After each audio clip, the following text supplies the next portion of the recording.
Xazinam To'rtil tarbiyalash markazi hammamizning xazinasi.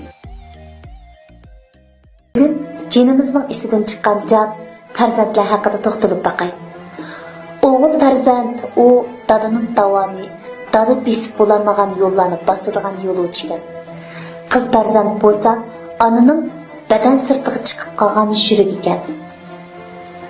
Farzand tarbiyalash yo'lida ota-ona ustoz bo'lsak, farzand shogird ekan.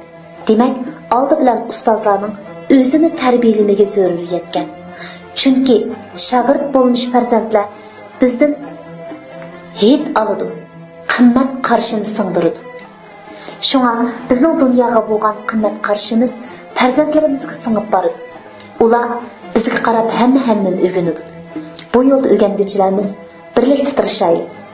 Chunki hayotimizning davomini, natijasini biz farzandlardan ko'ramiz.